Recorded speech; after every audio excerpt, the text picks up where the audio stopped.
Hello student, how are you? कैसे हैं आप? मैं हूं आपका अपना मुकेश सर। और आज स्टूडेंट हम करने जा रहे हैं एक आईएमपी टॉपिक। क्या है वो टॉपिक का नाम? देखिए, एक समान वैद्युत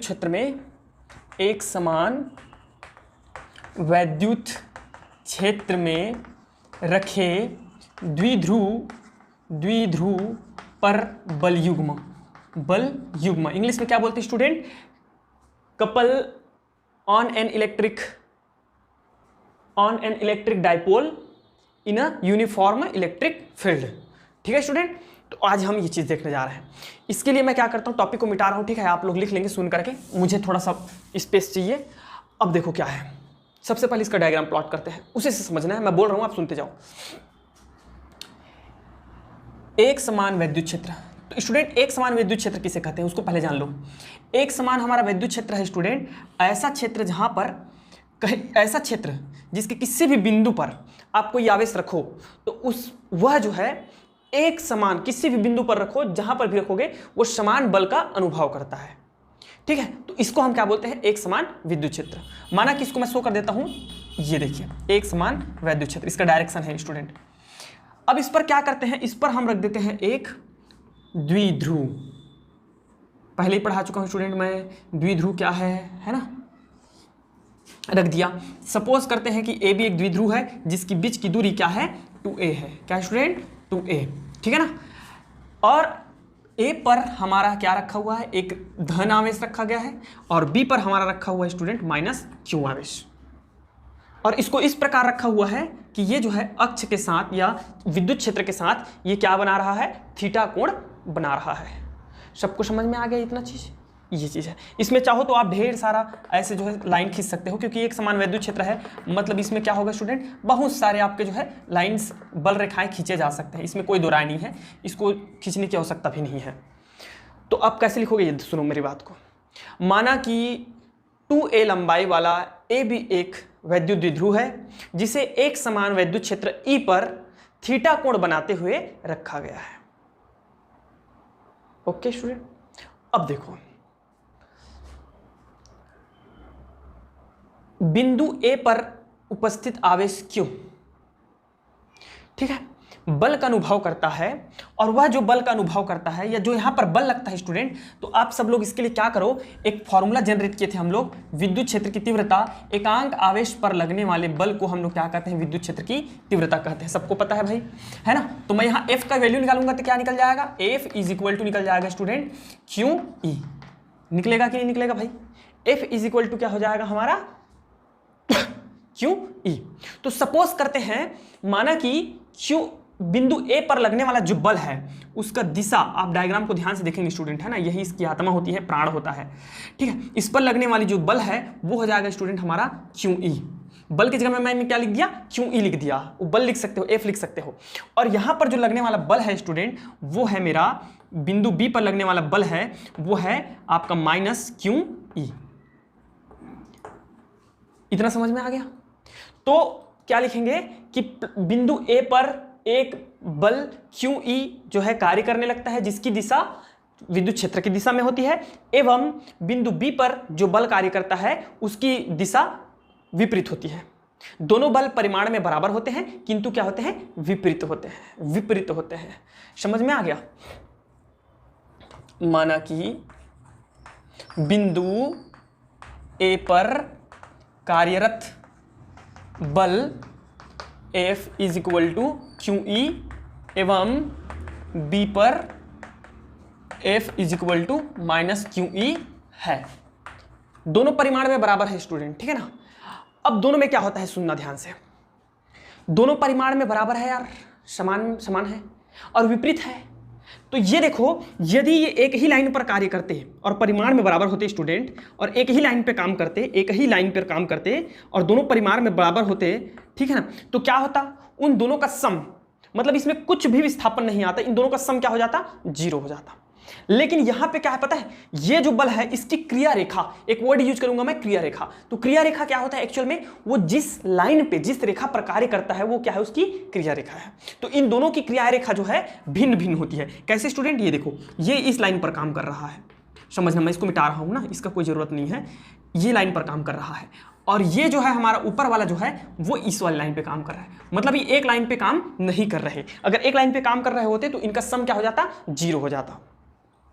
बट एक लाइन पे इनकी क्रिया रेखा भिन्न भिन्न होती है, इस कारण ये क्या करता है स्टूडेंट, इनमें जो है, और थीटा कोण बनाते हुए हम लोग रखे हैं, तो भाई ऐसा करके अगर रखोगे किसी चीज को तो क्या ऐसा ही रहेगा क्या, नहीं, वो क्या होने लगेगा, दोलन करने लगेगा। क्या करने लगेगा स्टूडेंट, दोलन करने लगेगा। और दोनों बल जो है विपरीत है और जो है उनका परिमाण समान है, इसलिए वो क्या करने लगते हैं, दोलन करने लगते हैं। और इस दोलन को हम लोग क्या बोलते हैं, प्रत्यानयन बल युग्म। इस मतलब दोनों बलों के युग्म को हम लोग बोलते हैं प्रत्यानयन बल युग्म। और इस दोलन के कारण उसमें क्या होने लगता है, दोलन। तो दोलन के कारण उसमें क्या उत्पन्न हो जाता है स्टूडेंट, बल युग्म का आघूर्ण। क्या उत्पन्न हो जाता है, बल युग्म का आघूर्ण। तो उस बल युग्म का आघूर्ण जो है, बल युग्म का आघूर्ण, जो उत्पन्न बल युग्म का आघूर्ण है, मैं शॉर्ट में लिख रहा हूं ना, ये सब चीजें थ्योरी में नहीं लिख रहा हूं, आप मुझे सुन लो या अपने पुस्तक से या गाइड से देख करके लिख सकते हो, या मुझे सुनकर लिख सकते हो, मैं कोई गलत वर्ड यूज नहीं कर रहा, ठीक है ना। तो बल युग्म का आघूर्ण आपने कक्षा 11वीं में पढ़ा है, क्या चीज, एक बल गुणित भुजा, भुजा संलग्न भुजा, उसको हम लोग क्या बोलते हैं, बल युग्म का आघूर्ण। बल युग्म का आघूर्ण समझना चाहोगे क्या चीज है। और हमेशा किसी चीज का भी आघूर्ण निकालो तो हमेशा क्या होता है, उसका परिमाण और एक भुजा रहता है। किसी चीज का भी आघूर्ण निकालो, ऐसा क्यों स्टूडेंट, ये देखो आप, किसी भी चीज, कोई चीज का चक्कर जब लगाता है ना, चक्कर लगाता है तो उसमें क्या उत्पन्न हो जाता है, बल युग्म का आघूर्ण उत्पन्न हो जाता है। जिसकी दोलन है, दोला आपका घड़ी देखे हो, ठीक है, पेंडुलम घड़ी, उसमें क्या उत्पन्न हो जाता है, आघूर्ण उत्पन्न हो जाता है, ठीक है ना, क्योंकि वो चक्कर लगा रहा है, किसी चीज का रोटेट कर रहा है। और भाई कोई भी चीज जब चक्कर लगाएगा तो वो क्या रहेगा, एक किसी न किसी चीज से, सेंटर से बंधा रहेगा और किसी न किसी माध्यम के द्वारा वो लटका रहेगा। देखो ये जिसकी पेंडुलम है तो ये एक रस्सी के द्वारा या जिस भी तरीके से वो लटका रहेगा, है ना। तो ये हो जाएगी इसकी भुजा और ये हो जाएगा स्टूडेंट परिमाण। समझ में आ रहा है। हमारा पृथ्वी भी सूर्य का चक्कर लगा रहा है तो उसका भी एक बल युग्म का आघूर्ण है, क्योंकि पृथ्वी और इसके बीच तो धागा रस्सी का काम कौन करता है पता है उसको, दोनों का गुरुत्वाकर्षण जो बल है ना स्टूडेंट, दो पिंड है, दो पिंड में काम कौन सा काम करता है, न्यूटन का गुरुत्वाकर्षण बल। तो हमको दिखाई नहीं देता लेकिन वो एक दूसरे को बांध के रखता है। ये सपोज दैट ये सूर्य है, ये पृथ्वी है ना, तो उनके बीच एक बल रहता है जो उनको बांध के रखता है, वो हमें दिखाई नहीं देता लेकिन वो क्या है, उसकी भुजा है। भुजा, मैं जिस भुजा की बात कर रहा हूं, एक डोरी लोगे, डोरी को वो बांध दो, क्या बोलते हैं, गोला, गोला को डोरी में बांध और घुमाओ तो उसमें क्या उत्पन्न हो जाएगा आपका, उसमें उत्पन्न हो जाएगा स्टूडेंट बल युग्म का आघूर्ण। तो वो हो जाएगा उसका बल और ये आपका जो डोरी है वो हो जाएगा उसकी भुजा। तो यहां हमको उसी चीज को समझना है और देखना है। चलो, तो मैं क्या बता रहा था, बल युग्म का आघूर्ण बराबर होता है एक बल गुणित भुजा। तो बल युग्म के आघूर्ण को स्टूडेंट हम लोग शो करते हैं टाउ, इसको बोला जाता है टॉर्क, टॉर्क, और हम लोग बोलते हैं इसको टाउ, सामान्य भाषा में टाउ बोल देते हैं, टाउ, ठीक है। तो टाउ इज इक्वल टू हो जाएगा एक बल, तो वहां बल एफ मल्टीप्लाई भुजा, स्टूडेंट समझना भुजा। तो इनका भुजा कौन सा होगा, ये तो इसकी क्रिया रेखा वाली लाइन है, ये भी क्रिया रेखा वाली लाइन है। इन क्रिया रेखा वाली लाइन को छोड़ दें तो हम इन दोनों को एक रचना करते हैं और रचना करके क्या करते हैं, मिला देते हैं। इन दोनों क्रिया रेखा की जो लाइन है उसको हमने रचना करके क्या कर दिया, मिला दिया। मिलाया तो मैं एक यहाँ पे पॉइंट दे देता हूँ सी, आप ऐसे लिखेंगे रचना, ठीक है, रचना लिख देंगे, ठीक है। क्रिया रेखाओं को ए को सी से मिलाया और बी को सी से मिलाया। तो स्टूडेंट आप इसकी क्रिया रेखा को छोड़ दीजिए, ये क्रिया रेखा है और ये क्रिया रेखा है, इसको छोड़ दो तो जो लाइन बची वही इसका क्या है, भुजा है। तो कौन सा लाइन बच गया, ए सी। तो यहां हो जाएगा स्टूडेंट ए सी। तो टॉर्क इज इक्वल टू हो जाएगा, एफ का मान आप रख दीजिए क्या है, क्यू ई मल्टीप्लाई ए सी। समझ में आ गया, इक्वेशन नंबर 1। अब मुझे ए सी का वैल्यू चाहिए, कहां से आएगा, ये देखो आप, यहां एक ट्रायंगल बन रहा है, राइट एंगल बन रहा है, समकोण है ना। उस समकोण देखिए त्रिभुज ए बी सी में, तो त्रिभुज ए बी सी में हमको क्या दिख रहा है, बताओ भाई। त्रिभुज ए बी सी में हमको दिख रहा है साइन थीटा लेना है। क्यों लेना है मैं बताता हूं। Sine theta is equal to क्या है, sine theta is equal to perpendicular by आपका हाइपोटेनियस। तो परपेंडिकुलर क्या है स्टूडेंट, वहां पे लंब क्या है, ए सी बटे कर्ण क्या है, ए बी, ए बी। अब सर आप बोलोगे कि सर साइन थीटा ही क्यों लिए, कॉस थीटा क्यों नहीं लिए, अब बोलोगे कि टेन थीटा क्यों नहीं लिए। अरे मेरे भैया, अगर मैं कॉस थीटा लूंगा तो कॉस थीटा बराबर आधार बटे कर्ण, आधार का आएगा बीसी और मुझे यहाँ पे सबको दिख रहा है बीसी है क्या, एसी है ना, एसी है। तो मैं ऐसा चीज लूंगा कि उसमें एसी होना चाहिए। साइन थीटा में एसी आ रहा है, लंबा आ रहा है। अगर मैं टेन थीटा ले लूंगा तो आधार आ जाएगा, और आधार का मान मुझे पता है क्या? नहीं। कर्ण का मान मुझे पता है, तो थोड़ा दिमाग थोड़ा सा लगाया करो ना भाई। तो sine theta is equal to AC बटे AB। अब स्टूडेंट आपको पता है sine theta is equal to AC divided by AB का वैल्यू क्या है? AB एक विद्युत ध्रुव है जिसका मान क्या है? 2A, है ना। तो AC इज इक्वल टू हमारा हो जाएगा 2A sine theta. AC is equal to क्या हो गया? 2A sine theta. इसलिए मैं वर्ड को नहीं लिखवाया, शब्दों को आप मुझे सुन करके आराम से लिख लेना, मैं डेरिवेशन बता रहा हूँ, ठीक है ना। अब इस वैल्यू को आप करो इक्वेशन 1 में, इक्वेशन 1 से ये दिख रहा है, ठीक दिख रहा होगा। तो टॉर्क इज इक्वल टू हो जाएगा स्टूडेंट हमारा QE 2A साइन थीटा। समझ में आ गया सबको अच्छे से? चलो यहाँ पे थोड़ा सा मैं और समझा देता हूँ, है ना। अब देखो भाई, क्या आप सबको पता है द्विध्रुव आघूर्ण? तो द्विध्रुव आघूर्ण क्या होता है स्टूडेंट?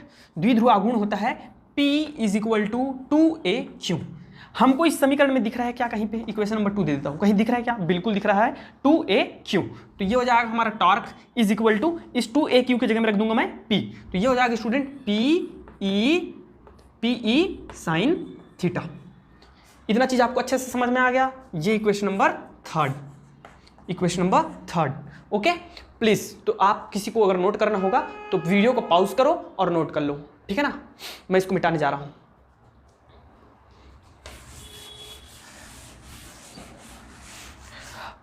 अब स्टूडेंट मैं यहां आपको एक कंसेप्ट समझाता हूं। किस चीज का?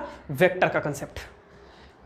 सदिश और अदिश, दो सदिशों का, मैं आपको कल के प्रीवियस क्लास में भी सदिशों के बारे में कुछ कुछ बताया था, आज भी बता रहा हूं, ठीक है ना। सदिशों का 2 टाइप का प्रोडक्ट होता है स्टूडेंट, गुणा। एक होता है सदिशों का सदिश गुणनफल, एक होता है सदिशों का अदिश गुणनफल, ठीक है ना। जो मैथ्स के स्टूडेंट है, डेफिनेटली आपका मैथ्स का एक चैप्टर है, आराम से पढ़ोगे, अगर संभव हो तो मैं भी पढ़ा दूंगा, ठीक है ना। टाइम नहीं निकल पा रहा है, टाइम निकलेगा तो डेफिनेटली पढ़ाऊंगा, मैं मैथ्स का भी पढ़ाता हूँ, टीचर हूँ मैं, ठीक है ना। तो चलिए देखते हैं क्या है। तो सदिशों का सदिश गुणनफल और सदिशों का अदिश गुणनफल। सपोज स्टूडेंट A और B, मेरे पास कोई क्या है? A और B जो है सदिश है, कोई 2 सदिश राशियां हैं। अब 2 सदिश राशियां है ना, तो इसको बोलते हैं हम लोग सदिश का अदिश गुणनफल। तो सदिश का जो अदिश गुणनफल होता है स्टूडेंट, वो हमेशा हमको क्या देता है पता है? AB cos theta. इसी को हम लोग ऐसा लिखते हैं AB cos थीटा। ये क्या है? उसका परिमाण, और उसके साथ क्या लग जाता है? cos theta. मैं अभी इसको विस्तार से नहीं बताऊंगा कहाँ से आया, कैसे आया, मैं मैथ्स नहीं पढ़ा रहा, मैं फिजिक्स पढ़ा रहा। जब मैं मैथ्स पढ़ाऊंगा तो डेफिनेटली बताऊंगा कहाँ से आया, कैसे आया। समझ में आ रहा है? नेक्स्ट होता है स्टूडेंट, ये है अदिश गुणनफल, है ना, सदिशों का अदिश गुणनफल। सदिशों का जो सदिश गुणनफल होता है, सदिशों का जो सदिश गुणनफल, उसको हम क्रॉस से शो करते हैं, और क्रॉस का वैल्यू जो आता है स्टूडेंट, वो आता है हमारा AB cos theta, sorry sine theta. इसको हम ऐसे भी लिखते हैं। देखो यार, जो मेरी क्लास रेगुलर जो ज्वाइन कर रहा है ना भाई, उसको मैं जितने भी चीज़ें आएंगी उन सबको कंसेप्ट क्लियर करा दूंगा। अगर आप अचानक से बीच में आकर के मेरा क्लास ज्वाइन करोगे यार, तो उतना समझ में नहीं आएगा, उसके लिए आपको प्रीवियस वीडियो जाना पड़ेगा। समझ में आ रहा है? मैं वेक्टर के बारे में काफ़ी कुछ जानकारी आपको दे दिया है ना। हम लोग मॉड्यूलस के बीच में रहता है, उसको हम ऐसा भी लिख देते हैं बिना मॉड के, ठीक है। सदिश क्या है वो भी मैंने आपको एक प्रीवियस वीडियो में पढ़ाया, अच्छे से समझाया हूँ, जिनको समझ में आया होगा, ठीक है। तो ये देखो,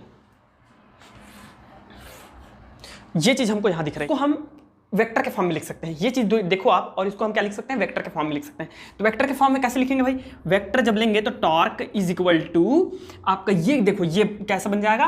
क्रॉस मल्टीप्लाई। समझ में आ रहा है? तो ये हो जाएगा हमारा P क्रॉस E। ये देखो स्टूडेंट, ये आ गया इक्वेशन नंबर 3 एंड ये हो गया 4। अच्छे से क्लियर है सबको? अब देखो कंडीशन, केसेस, स्थिति। पहला क्या स्थिति है? यदि theta is equal to 0 student, suppose करो कि थीटा जो हमने उसको क्या किया, थीटा अक्ष में, अक्ष के साथ या वैद्युत क्षेत्र के साथ थीटा कोण बनाते हुए रखा है, उसको हमने वैसा नहीं रखा है, बल्कि वो क्या है आपका साम्य अवस्था में है, कोई एंगल नहीं बना रहा। तब के केस में क्या होगा? इसको आप इक्वेशन 3 से देखो, इक्वेशन 3 से, तब हमारा क्या हो जाएगा? टॉर्क इज इक्वल टू हो जाएगा स्टूडेंट PE साइन 0। और साइन 0 का वैल्यू क्या होता है? 0 होता है। साइन 90 का वैल्यू 1, कॉस 0 का वैल्यू 1, कॉस 90 का वैल्यू 0। ओके ना। तो ये हो जाएगा torque is equal to tau is equal to PE। इस स्थिति को बोलते हैं स्टूडेंट हम लोग अधिकतम। हमारा द्विध्रुव जो है आपका आघूर्ण है, बल युग्म का आघूर्ण, वो क्या है, अधिकतम है इस स्थिति में। नेक्स्ट देखते हैं। तो नेक्स्ट के लिए मुझे फिर से थोड़ा सा मिटाना पड़ेगा, प्लीज़ जिसको इसको नोट करना होगा नोट कर सकते हैं, ठीक है ना। तो स्टूडेंट अब हमको फिर से क्या करना है, अब देखना है, अगर मैं थीटा इज इक्वल टू क्या ले लेता हूँ 90, तब के केस में क्या हो जाएगा, समीकरण 3 से, इक्वेशन 3 से, फ्रॉम इक्वेशन 3 से क्या हो जाएगा बताओ भाई जल्दी से, टॉर्क इज इक्वल टू हो जाएगा हम लोग का PE sin 90। सॉरी यार, सॉरी, यहाँ साइन 0 है तो साइन 0 का मल्टीप्लाई हुआ तो क्या हो जाएगा 0, इस स्थिति में हो जाएगा न्यूनतम, ठीक है ना। और torque is equal to PE sin 90, तो टॉर्क इज इक्वल टू क्या हो जाएगा स्टूडेंट, PE 90 का वैल्यू 1, अधिकतम। समझ में आ गया। तो ये दो कंडीशंस हैं, यहाँ तक आपको लिखना है। अगर आता है क्वेश्चन तो आता भी है, कई बार आ चुका है क्वेश्चन जनरली अलग अलग बोर्ड्स में, CG बोर्ड हो, MP बोर्ड हो, UP बोर्ड हो, ठीक है ना। तो आप इस चीज़ को देख सकते हैं। इसी से संबंधित हमारा नेक्स्ट जो टॉपिक है उसको देखते हैं। मैं मिटा रहा हूँ, स्टूडेंट किसी को नोट करना होगा कर सकते हैं। तो अब हम लोग देखेंगे, क्या चीज़ देखेंगे भाई, चलो देखते हैं। मैं इसको नहीं मिटा रहा, ठीक है, इसी पे हमको काम करना है, इसी पे हमको काम करना है, इसको नहीं मिटा रहा। अच्छा इसको मिटाना, चलो ठीक है रहने दो उसको। क्या है अब सुनो, एक समान वैद्युत क्षेत्र में वैद्युत द्विध्रुव को घुमाने में किया गया कार्य, ये हमारा नेक्स्ट टॉपिक है। किया गया कार्य, वर्क डन, ठीक है। आपका जो वैद्युत द्विध्रुव है, डाइपोल है, ठीक है, उसको हम यूनिफॉर्म इलेक्ट्रिक फील्ड में घुमाते हैं, रोटेट करते हैं, तो उसमें किया गया कार्य उसको देखेंगे स्टूडेंट। किया गया कार्य की गणना, मैं जो पूरा बोला हूँ वो पूरा टॉपिक है ना, मैं शॉर्ट में लिख रहा हूँ किया गया कार्य की गणना, ऐसा लिख दिया, आप ऐसा मत करना। अब देखो भाई क्या है, जब किसी द्विध्रुव को इस प्रकार एक समान वैद्युत क्षेत्र में इस प्रकार रखा जाता है कि उसका द्विध्रुव आघूर्ण वैद्युत क्षेत्र के समांतर है, तब उसको हम बोलते हैं साम्य अवस्था, तब उसे विद्युत द्विध्रुव का साम्य अवस्था कहते हैं, ठीक है स्टूडेंट। और साम्य अवस्था से थीटा कोण तक घुमाने में, थीटा कोण तक लाते हैं, तो जो हम कार्य करते हैं वो है आपका विद्युत द्विध्रुव में किया गया कार्य। मतलब क्या है ये देखो आप, सपोज दैट कि विद्युत क्षेत्र की दिशा है और इसी दिशा में समांतर पैरेलल हमारा क्या है, द्विध्रुव आघूर्ण की दिशा है। सपोज दैट कि ये हमारा द्विध्रुव है, समझ में आ रहा है। तब इस स्थिति को हम लोग क्या बोलेंगे स्टूडेंट, तब इस स्थिति को बोलते हैं हम लोग साम्य अवस्था। अब इसको क्या करता हूं मैं, इसको थीटा एंगल में कन्वर्ट कर देता हूं। मतलब क्या है कि इसको मैं डॉटेड लाइन से शो कर देता हूं, ये देखो, ये B ऊपर और ये A नीचे, तो ये थीटा हो गया स्टूडेंट। तो ये चीज करने में मुझे जो वहां पे कार्य करना पड़ा वही क्या है, इसका किया गया कार्य है। अब देखो भाई क्या, ये तो सुनकर लिख लेना, ठीक है ना। अब मैं क्या बता रहा हूं उसको सुनो। हम जानते हैं, आप लोग नहीं जानते हो, मैं जानता हूं, क्या चीज, वैद्युत द्विध्रुव को लिख देता हूं यार, वैद्युत द्विध्रुव को थीटा कोण पर रखने पर, कोण में रखने पर बल युग्म का आघूर्ण हमने क्या जनरेट किया है बताओ, tau is equal to PE sin theta, ये जनरेट कर दिया है हमने, ठीक है ना, ये हमने किया है। Okay very good. अब देखो स्टूडेंट क्या है भाई, द्विध्रुव को d थीटा विस्थापित करने पर किया गया कार्य। तो स्टूडेंट सबको पता है कि d थीटा विस्थापित कर रहे हैं, कितना विस्थापित कर रहे हैं पता नहीं, एकदम मिनिमम से मिनिमम विस्थापन कर रहे हैं, कितना नहीं जानते हैं ना। तो उसमें किया गया भी कार्य क्या होगा, मिनिमम से मिनिमम होगा, और वो उसको भी हम नहीं जानेंगे। तो हमको पता है कार्य बराबर होता है स्टूडेंट बल गुणित विस्थापन, सबको पता है, एकदम कॉमन सा चीज है, बल गुणित विस्थापन। तो dw किया गया कार्य बराबर हो जाएगा बल, और बल क्या है स्टूडेंट हमारा टाउ, और विस्थापन हमने कितना कर दिया उसका d थीटा। तो इसको हम लोग वैल्यू को रख देंगे, तो टाउ का वैल्यू क्या आ गया है हमारा PE sin theta d theta. इतना सबको समझ में आ गया भाई, ये चीज समझ में आ गया। Equation number 1 and equation number 2 clear हो गया। अब स्टूडेंट हमको क्या करना है, माना कि विस्थापन theta is equal to theta 1 से theta is equal to theta 2 तक किया जाता है, मतलब क्या है, हमको लिमिट दे दिया है ना, लिमिट दिया है। लिमिट क्या दे दिया स्टूडेंट, हमको लिमिट थीटा 1 से थीटा 2 तक। तो अब हम क्या कर देंगे, इसका आपको पूरा किया गया कार्य निकालना है तो इसका इंटीग्रेशन कर दो। समझ में आ रहा है, लिमिट हमको मिल गया तो क्या करेंगे, हम इंटीग्रेशन करेंगे, समाकलन करेंगे। तो समीकरण 2 का समाकलन करने पर, समीकरण 2 का समाकलन इंटीग्रेशन कर दीजिए। तो समाकलन कैसे होगा स्टूडेंट, इसका बताइए। D W is equal to, ये हो जाएगा, इसका इंटीग्रेशन कहाँ से कहाँ तक हो जाएगा, थीटा 1 से थीटा 2 तक, और वैल्यू क्या है हमारा, P E sine theta D theta. इसका इंटीग्रेशन होगा तो अवकलन और समाकलन टेट्राडॉक्स खत्म, तो ये हो जाएगा हमारा डब्ल्यू, किया गया कार्य कैपिटल में।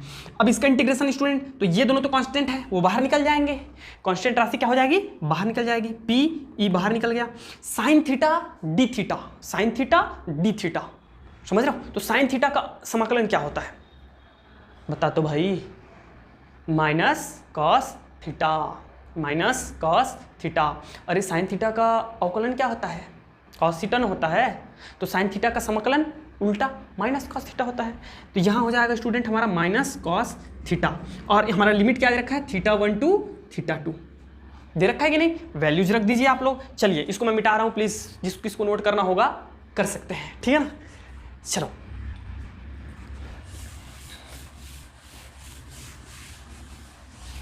तो क्या हो जाएगा स्टूडेंट, फाइनली हम लोग का W इज इक्वल टू आ जाएगा, बताइए क्या हो जाएगा, पी ई, यहाँ पे रख देंगे हम लोग माइनस कॉस, अपर लिमिट उच्चतम सीमा, ठीक है, माइनस, फिर माइनस लगता है, upper limit minus lower limit, तो ये माइनस कॉस थीटा है। अब यहाँ पे माइनस लगाऊंगा और फिर माइनस को रखूंगा, माइनस कॉस थीटा को, तो माइनस माइनस क्या हो जाएगा स्टूडेंट, प्लस, क्या हो जाएगा, प्लस। नहीं समझ में आ रहा है, ये देखो भैया, माइनस रख देता हूँ पहले, फिर minus cos theta 1 lower limit रख दिया, तो ये हो जाएगा W is equal to P E minus cos theta 2 minus minus plus cos theta 1, then W is equal to हो जाएगा स्टूडेंट पी ई, रहने दो इसको, समझ में आ गया। इक्वेशन नंबर कौन सा आ जाएगा हम लोगों का, जो भी इक्वेशन रहा होगा, मैं भूल गया, मिट गया है, ठीक है ना, आप दे देंगे। इक्वेशन नंबर 3 दे दिया मैं। अब स्टूडेंट क्या करना है, यहाँ पे कंडीशन लगाना है, द्विध्रुव को साम्य अवस्था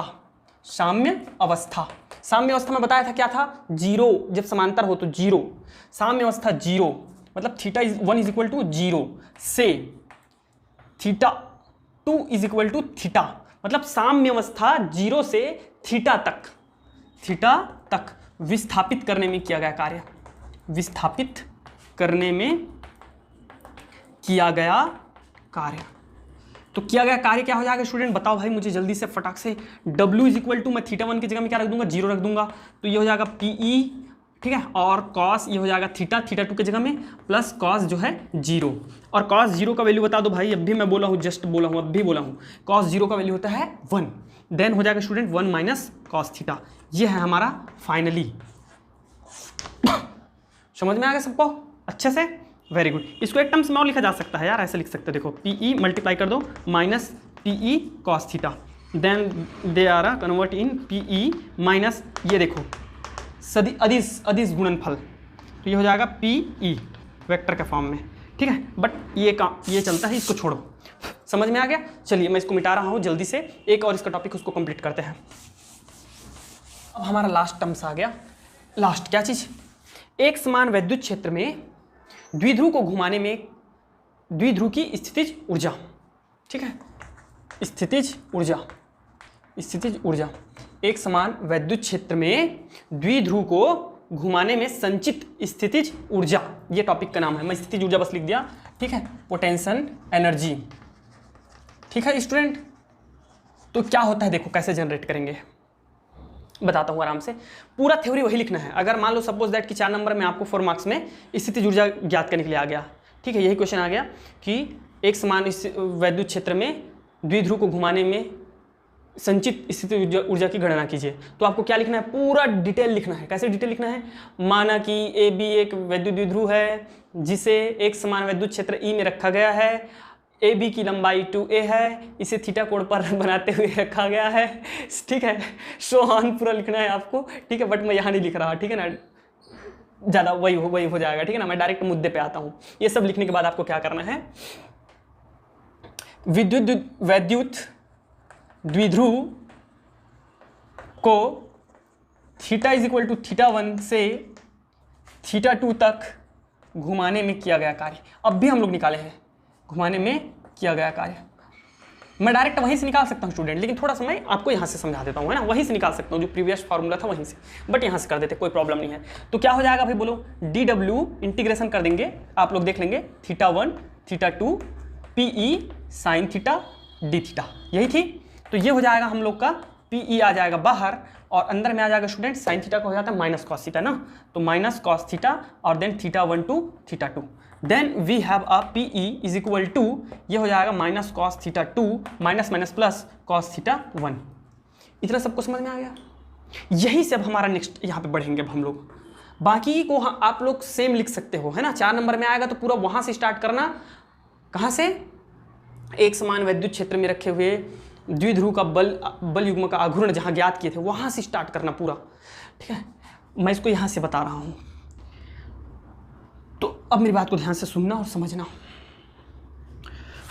जैसे कि आपका ये है वैद्युत क्षेत्र की दिशा, इस पर हमने द्विध्रुव को रखा कुछ इस प्रकार AB, है ना, और इसका जो है हमारा द्विध्रुव आघूर्ण की भी दिशा जो है वैद्युत क्षेत्र की दिशा में है, तब हम इसको बोलते हैं साम्य अवस्था, साम्य स्थिति, थीटा इज इक्वल टू 0। एक और केस आता है, जब आपका जो द्विध्रुव है और द्विध्रुव आघूर्ण है वह इस वैद्युत क्षेत्र के 90 एंगल पर रहता है। अभी कितना एंगल बन रहा है, अभी थीटा कितना बन रहा है, जब साम्य अवस्था में 0, जब थीटा इज इक्वल टू 90 बनता है स्टूडेंट, तब हम इस अवस्था को बोलते हैं मानक अवस्था। व्हाट, मानक, स्टैंडर्ड, ओके, मानक अवस्था। तो स्थितिज ऊर्जा का जो कंसेप्ट है वो यहीं से आया है। जब किसी एक समान वैद्युत क्षेत्र में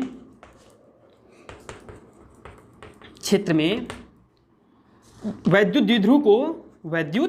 द्विध्रुव को उसके मानक अवस्था से, किस अवस्था से स्टूडेंट, मानक अवस्था से थीटा कोण पर घुमाया जाता है या कोण पर लाने में किया गया कार्य, उसमें स्थितिज ऊर्जा के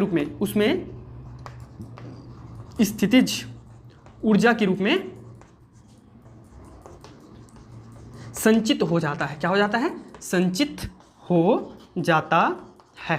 अभी मिटाने वाला हूं इस सबको, ठीक है ना, हो जाता है।